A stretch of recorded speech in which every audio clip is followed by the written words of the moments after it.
In this presentation we are going to look at integration, and in particular we're looking at how to calculate areas using definite integrals. Now what we're asked to do here is to calculate the area under the curve y equals x squared for the range 0 to 1 for x values. So let's just get a sort of sense of what the curve looks like. This is actually the operation we're going to have to carry out. We're going to sort of wait for a minute. What we're going to do first off is look at the curve we're going to that we're asked to draw. So I'm just going to draw out an x-axis or a y-axis and an x-axis.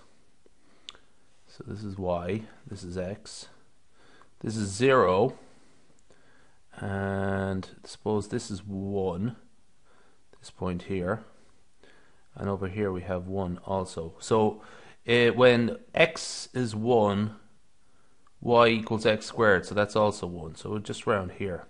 So essentially what the curve looks like is this. It's a sort of curve like that.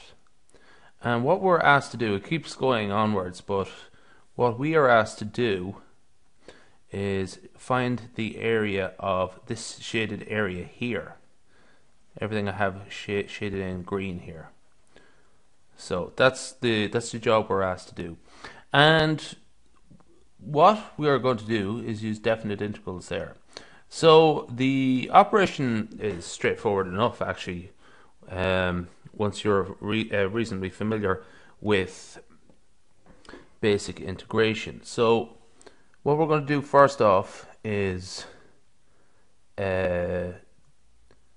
integrate that. So it's x3 because 2 to the plus 1, and we're going to divide that by 3 because we've put it to the power of 3. Now we could put in the coefficient of integration, but it's not really an important component of a definite integral calculation. What we're going to do now instead is put in the limits, the upper limit and the lower limit, x equals 1 and x equals 0. So that is equal to 1 cubed over 3 minus 0 cubed over 3. 0 cubed over 3 just happens to be 0, so we can just disregard that, and the rest of it, that's equal to 1/3. So the answer is 1/3.